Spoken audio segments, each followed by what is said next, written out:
Hello and welcome again to my Physics Online video lecture series. Today's video, we want to talk about systems of interest. So the point of this video is to kind of put together some of the stuff that I've discussed with Newton's first law, Newton's second law, Newton's third law. Really, I'm going to be focusing on Newton's second law for this purpose, but the others could kind of creep into it as well.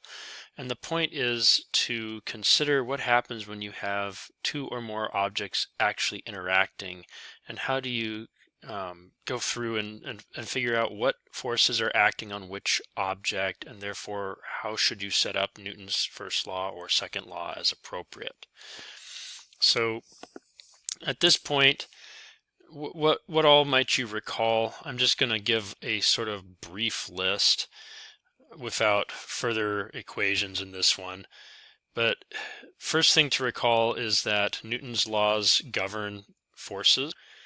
Second is that it's appropriate to draw a force diagram in helping us solve a problem. And then third, in some sense, is that we use Newton's first and second law to figure out what's going to actually happen to a given object, and Newton's third law is usually governing the interaction between two objects. And part of the stipulation of Newton's third law is that you get one force per object in the pair that's interacting. So, putting all this stuff together, let's consider a system that has multiple objects in it. So maybe I have, for example, a set of two objects that are linked together via strings while sitting on a flat level table, and then perhaps a third object which is connected to a pulley, which is then connected to a third mass, which is going to pull on the system. Okay, so we may have like mass 1, mass 2, and mass 3 in the system. And we might ask, what is the acceleration of each of the masses? We might also ask, what's the tension in the string? So we could call this tension 1, 2, and we could call this tension 2, 3, for example. So we want to figure out for this whole system what is going to be the tension, let's say, of this string right here. How do we go about doing that? First of all, we have to understand what it is that a pulley does, and that will be a separate video entirely. For all intents and purposes, let's treat the pulley as a thing which redirects the tension in a string. So down here, I have tension upward and downward in the string. On this side of the pulley, I have tension left and right on the string. And for what that's worth, that means that this string is acting on one mass in one direction and on the other mass in the other direction. And this is basically where defining our system of interest kind of comes into play. Because these three masses with these two strings basically define a complete system, but we can also look at individual parts within the system and define those in turn as a complete system.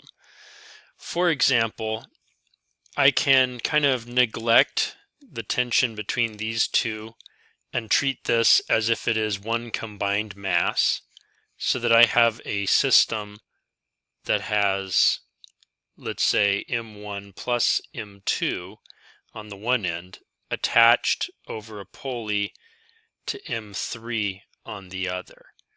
And this new system that I've defined should behave in the same way as the old system as far as this element right here, the T23, and this element right here, the acceleration of mass 3, are concerned. All right. So the next thing that we might note is that this mass and these masses, by being linked by this string, must have the same magnitude of acceleration. Put differently, if this mass moves by 5 centimeters downward, then this mass has to move over by 5 centimeters. So if I have this move by some delta y right here, then this must also move by some delta x up here, such that delta x and delta y are equal, because of the string connecting them. And so this in turn would let me define a whole new system of interest that basically says, therefore, the acceleration for M3 and the acceleration for M1 and M2 must be equal to each other, at least magnitude-wise. All right. Now, how does all this help us define a system of interest? Well, basically what we can do is we can look at each of these two objects. So object 3. Object 3 essentially has two forces acting on it. There's a force of tension upward. There's a force of gravity downwards, M3 times G. This is T23. Okay, object number 2, if we wanted to do object 2 taken alone, basically has a force to the left and a force to the right. This would be T23, this would be T12. It also has a normal force and gravity, which will cancel out. And then object number 1 likewise has only really this tension force T12 to the right, and then also some gravity, also some normal force. These two we've basically combined into a single unified object, 2-1, which effectively has some gravity, it effectively has some normal force, and it effectively has a total tension to the right, T23. Okay. Now, having defined our systems of interest, we could choose this to be one system of interest right here. So this is one system of interest. What does this system consist of? It consists of a mass and all the forces acting on it. This one right here would consist of another system. And each of the two that I've shown up here also constitute systems. Okay, so this first system we can basically write a sum of forces out for. So for this system we have sum of forces is mass times acceleration, and if we actually sum the forces, the sum of forces in this case would be m2g or negative m2g plus T23 is equal to negative M3A. We're basically coming back here and just saying let's let both of these accelerations be represented by A. All right. This system of interest again has sum of forces. We could call this sum of forces on 2-1 versus sum of forces on 3. This system F21 would be M21A or MA. And if we actually add up the forces, we basically have M1 plus M2 times G plus the normal force of 1 and 2, and these should cancel, plus T23 is equal to M1 plus M2 times the acceleration. So notice that in defining these systems, we have two systems of equations with two unknowns at the moment. We have the tension as an unknown, and we have the acceleration as an unknown.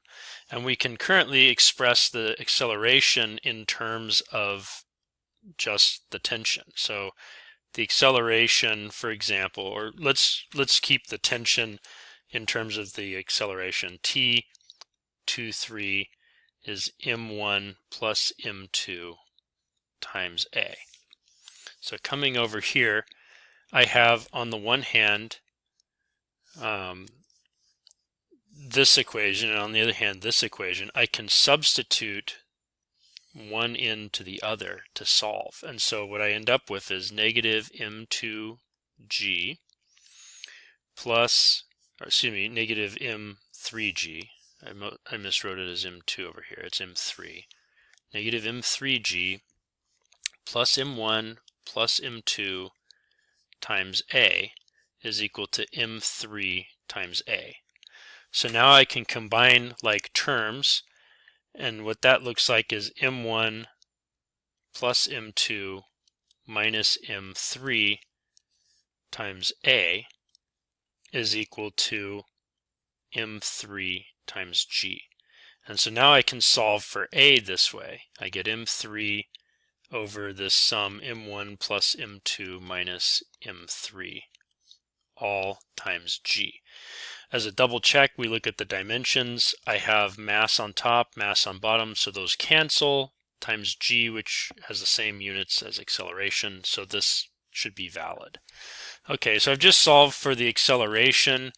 Now I'd have to go back and look and say, okay, what does that make t23? Well, it's m1 plus m2 times a. So if I've solved for the acceleration with numbers, then I now have a tension.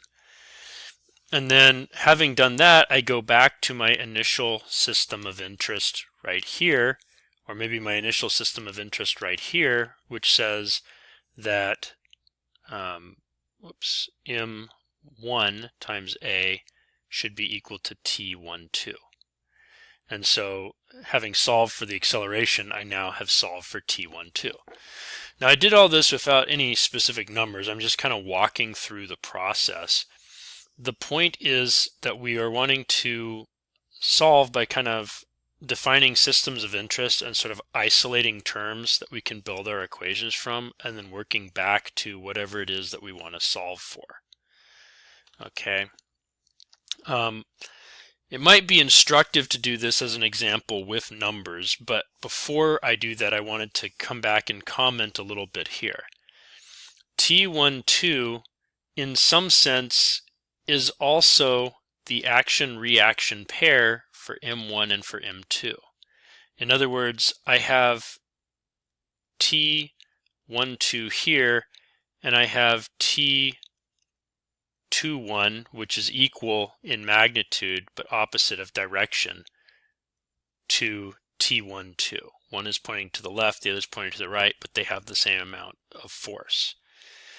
And if I define the entire thing that I've circled here as my system of interest, then this whole thing becomes an internal force.